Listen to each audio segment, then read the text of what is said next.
Hey guys, Infidel1258 here. Today I want to answer some more questions from the audience, and this is going to be about whether or not we need more packs in Splinterlands, how long we should wait for releasing the mini set or Rebellion, how many copies of each. It's going to be about card supply and price point for future packs, because I think at this moment in time we can speculate about what would make sense, what would be the best plan, and that's what this video is going to be. It's going to be speculation about how many Rebellion packs should we release and what should the price point be, how many mini set packs should we release and what should the price point be, and even beyond Rebellion, when the next version of Rift Watchers, I don't even know, it doesn't have a name yet, but when that shorter, smaller release happens, how many and for how much? Let's talk about it. So first and foremost, I see some comments talking about, you guys are chatting up about the comments around new mini pack sets in Splinterlands, and more recently I talked also about, let me back it up. I talked also about Ref Watcher packs and how they're overpriced and unwanted, and that was a response to somebody speaking into the fact that they're just too expensive and there's too many of them. And everybody's got an opinion about how many we should have released with Chaos Legion and then later with Rift Watchers. Everyone feels that, you know, a different price point would have made more sense. A lot of the comments that I see from you guys are around Chaos Legion, that we simply printed way too many.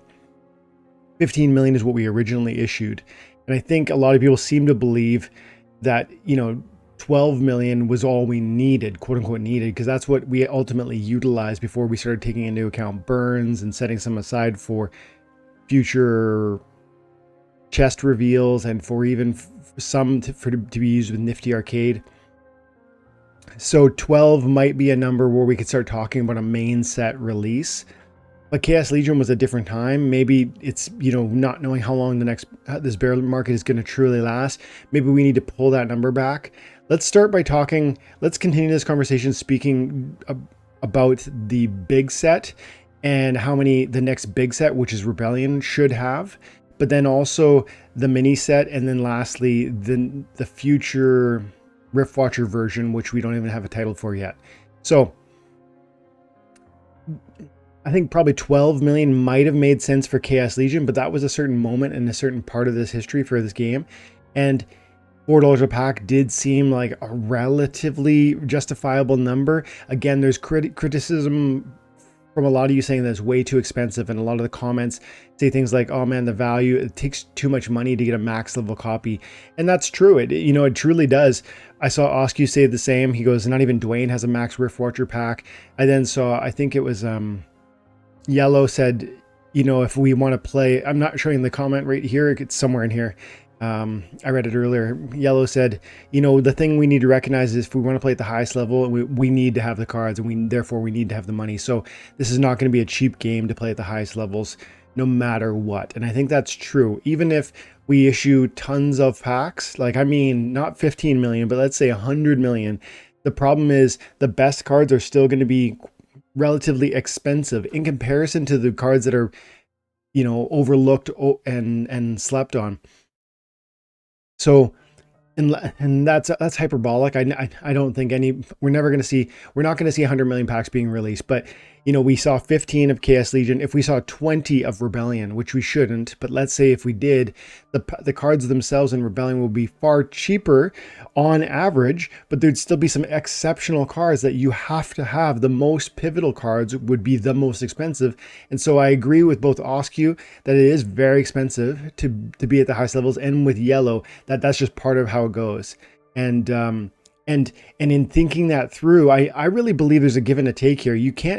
There's not going to be a number where you can go too far in terms of printing not enough, and too far in terms of printing way too many packs. But, you know, again, with Chaos Legion, 15 was probably too many. And I could make an argument why 15 was just fine. You know, from the Chaos Legion standpoint, I could articulate an argument right now saying, look, the 15 million packs of closed, I think it was about 15 months or something, if I recall correctly, something like that, 15, 16 months before they were done. And sure, you'd have to acknowledge that there was like a Christmas sale and there was DC discounts due to them accepting DEC at peg, and you also have to look at how many they set aside for Nifty, and then even some that we set aside just to put into your your daily and your season loot chests. So maybe on the one hand it was too many, but also we found a use for them. We're done with it. It was like just over a year. That was faster than Untamed. Yeah, that's faster than Untamed sold. And Untamed was the prior main release. That's what I'll call it, a main release and like a secondary release.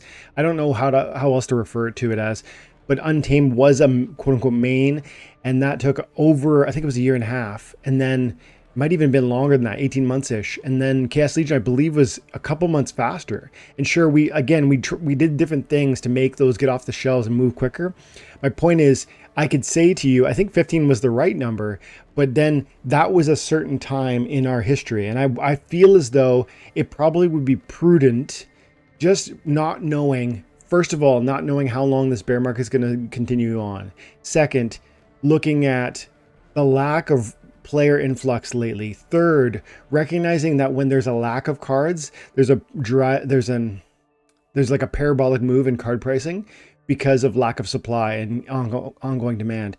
And so I would want to err, as we move towards Rebellion, I would want to err on the caution of few packs or fewer packs than you truly end up needing, because I think there's going to be a demand crisis that comes out of that. So what does that look like? Again, 12 million might be a number that I just start with, but then I want to pull it back, I think, and say, look, 12 million probably would sell in about a year. I believe that's true, as long as Rebellion's a solid pack.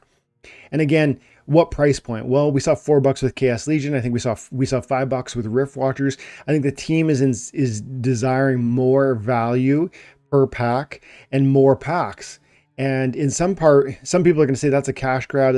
Well, I mean, this is a company. It's here to make profit. I have no problem with them aiming at high values for their high returns, especially since they're incentivizing us with DC peg at $1,000 with the main pack sets, and you have to use so you can take advantage of discounts with the main set, and you get airdrops, etc., plus titles, and we know that those are going to have value. So I believe that we're probably going to see a continued trajectory towards more expensive packs. And I know a lot of you don't want to see that, but then we have to recognize that as we lower the pack price, we will move more units. And so if 12 million is maybe a starting point for Rebellion in my conversation here, and I actually feel that probably 10 is closer to the right target. 10 million packs for Rebellion is what I think I would like to see. And I might even be convinced 7.5 million, but here's what I see a problem. The more likely problem at that point is that they just go flying off the shelves, and then you have nothing for not 3 months of nothing, but because that's what we want to aim at. We want to aim at getting 9 months of pack supply and 3 months of silence, three months of nothing on the shelves. And I think that's going to be the aim for the game in the future. And I think that might be a 7.5 million target. That makes a lot of sense to me based on how long 15 million took to sell and be utilized. Again, it was, I think, about 16, 18 months. And then, so we cut that in half. We're talking about 9 months for 7.5 million packs. But it happens. But then what's the price point? I think the team's going to say they want a more expensive price per pack if we're cutting the number of packs in half. I would argue that we probably need to reel in our growth strategy. If we're dependent on, for instance, $60 million from the main release, right? $4 a pack, 15 million packs, $60 million. If that's what Splinterlands needs in order to carry on like one more year of operation, I think something's got to happen from internal operations standpoint, right? Because I just don't think that's sustainable. Every year we see another 60 million, at least not until we grow our audience. And we're not going to grow the audience until we get more of that parabolic card price happening. And again, that's not going to happen until we have a lack of supply. So again, main set, I'm actually saying 7.5 million, hoping that aiming at that being a 9-month availability.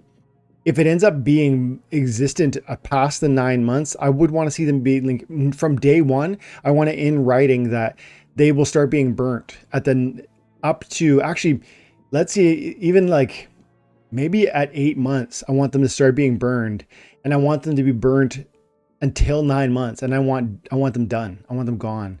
And I don't know if the team would absolutely reject this, but I just have to imagine that that would still be, if we're talking a $4 pack.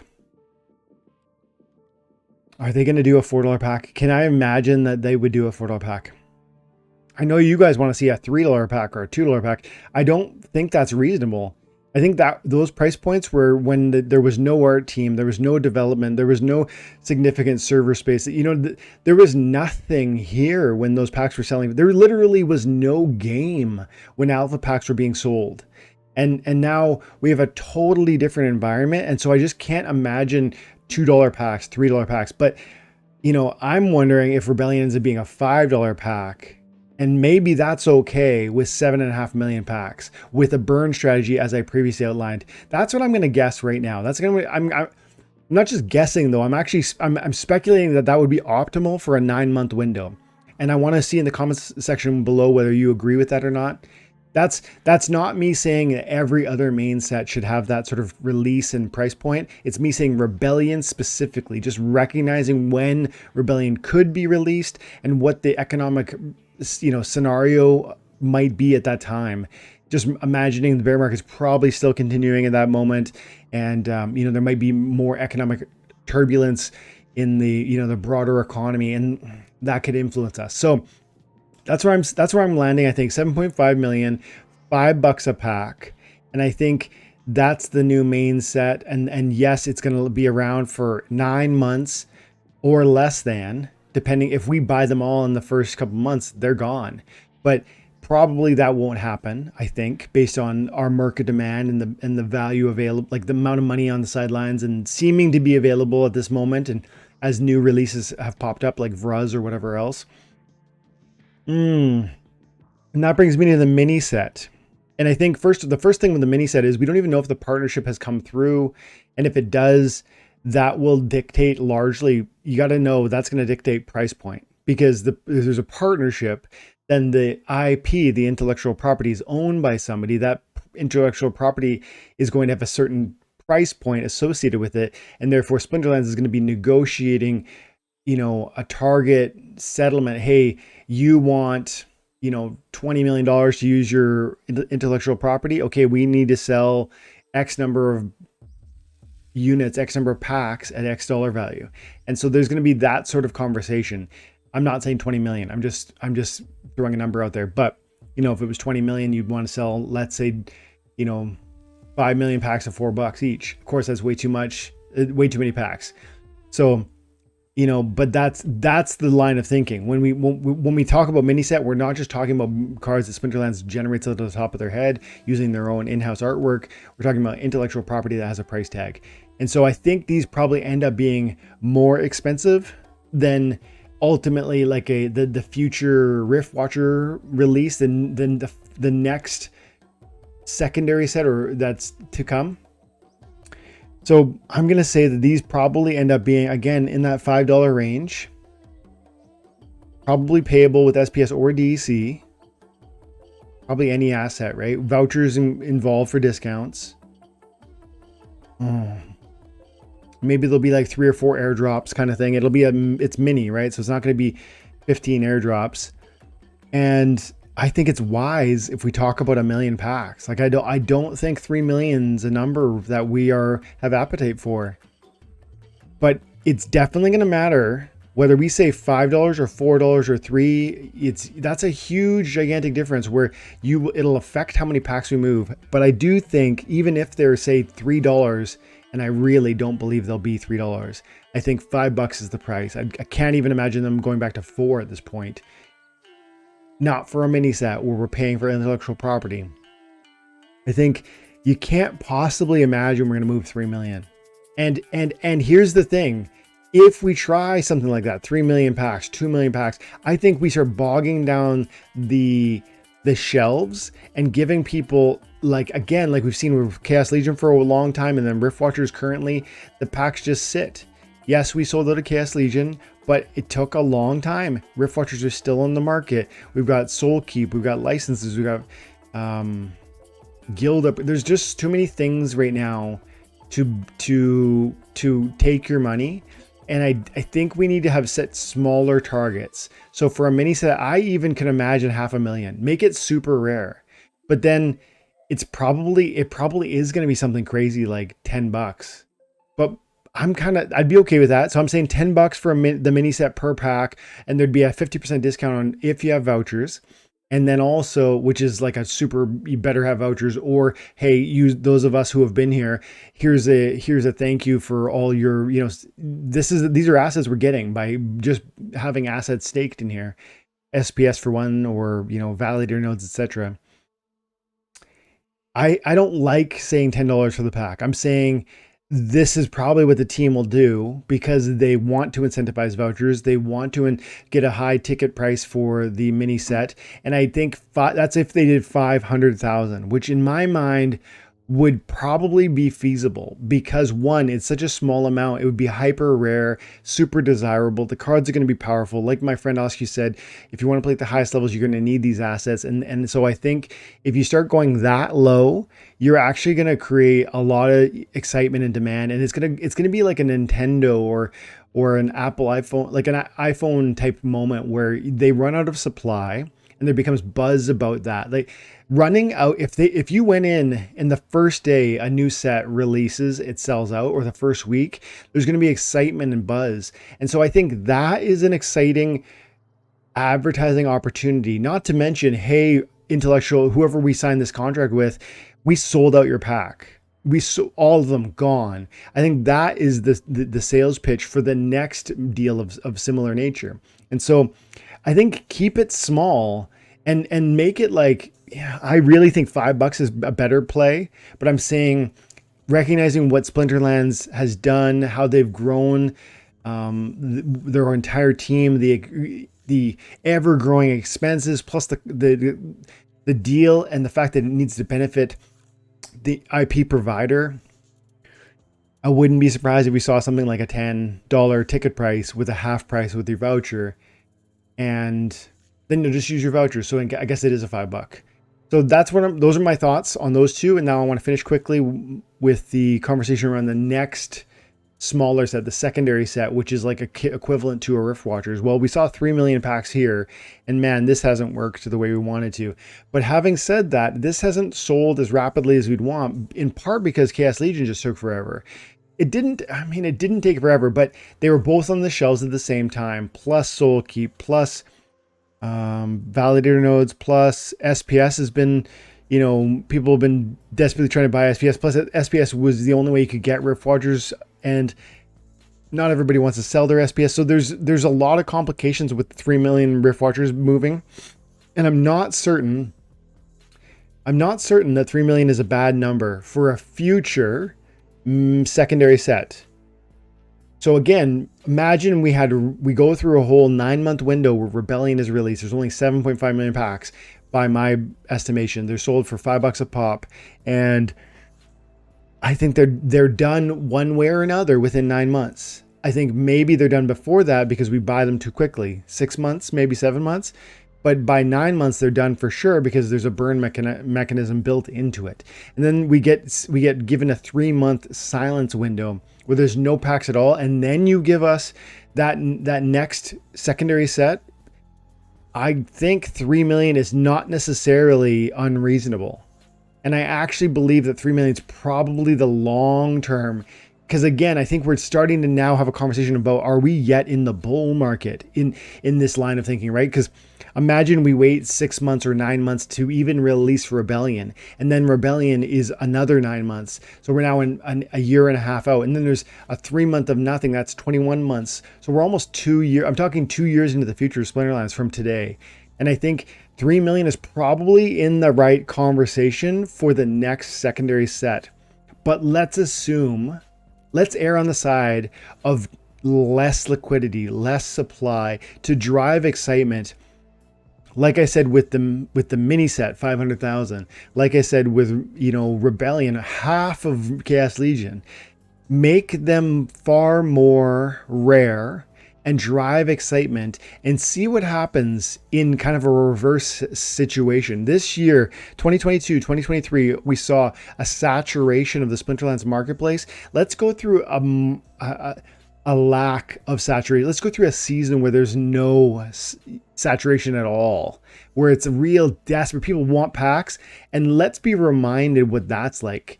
Because man, when Untamed ran out and when Dice ran out, and there was no packs in the loot chests, cards went crazy and attention to our game went wild. And I'm just saying, if we contrived a scenario where there was a lack of supply by issuing half of the number of packs, 7.5 million Rebellion, 500,000 of the next mini set, and then let's say 1 million. I want to say 1.5 million of the next mini set, but I almost want to just go. I think it's kind of crazy to say 1 million. I don't think they'll do this, especially when you picture 2 years out. And I think we're really, if we're not in a bull market yet, we're getting very close. And so for all those reasons, I think 1 million of the next secondary set would be a mistake. It'd be too small. But that sort of mistake is very exciting because it drives eyeballs, because the price of card assets shoot through the moon because there's not enough. And that's when people start saying, hey, my cards are going up, and everyone's talking on socials about it. And that drives new viewers, which is new investors, because they see the actual opportunity for price appreciation within Splinterlands. And so that's what I'm saying. 7.5 million Rebellion packs, $5 a pop. The mini set, if it even happens, let's make it super mini. 500,000 packs to me is super small. I think we move that quickly. And I think $10 price point, but it's a $5 ticket if you've got the vouchers. And so let's incentivize voucher ownership. We're giving them out. Let's create ways to spend them. And then lastly, the next secondary set to follow Rebellion, which would probably be 2 years out from now. I think it has to have that 3-month issuance window. We talked about 9 months issuance for Rebellion with a built-in burn mechanic. I think I'm going to say 1.5 million packs on that secondary set. I think probably a $5 price point. We're talking 2 years out. I feel like the price probably has to go up. Everything in life is going up. These pack prices have to probably too, but I still want to say $5 because I want the packs to move. I don't want them to sit on the shelves. And I think it's 9 months on with the main set, 3 months silence. And then I say 3 months on with the secondary, but then that's actually a 15-month window. I still think that's not exactly what the team has outlined before, but I think I hope they'll entertain this conversation because I want to see a season of lack of supply. There's no packs. People are desperate for them. They're going to the secondary market. I think that would drive eyeballs and be one of the best sales pitches that we or Splinterlands could imagine. Really, just like Nintendo does this, Apple does this. They just don't make enough of products, and then Christmas comes, they sell out everywhere, and all the news is talking about like there's no more Nintendos, there's no more whatevers, and it's just clever marketing because the desperation in the user drives the marketing. It becomes a social media sensation, and so. Those are my predictions, and I think they begin if I'm in anywhere near the sort of where we actually land. I think those suggestions would probably begin to resolve some of the concerns I've read in the comments recently, which has been that there are far too many packs, and you've also said that they've been too expensive. I don't think you can answer both of those problems. I think the bigger problem is there's been too many packs. And I think if we resolve that one problem, meaning that we made fewer packs, the value or the price of the pack would not upset you as much, because I think you would see a more rapid appreciation of those assets, thereby settling any concern that you might have had with a $5 or even a $10 pack, because those cards I think are going to retain way more power and price because of scarcity. So let me know in the comments below, what do you think? And timelines, and what about the burn mechanic I talked about? I really think we need to see that. Again, we saw it kind of with Chaos Legion. They started doing it at the end. I want to see that with Rift Watchers. Give us a timeline. They're going to start being burned. And then ultimately with Rebellion and probably with every other set. Give it it's out for 9. The main sets are out for 9 months. The secondary sets are out for 3 months. Give us burn mechanics built in. I think that's wise. What do you think? Let me know in the comments below, and have an amazing day. God bless.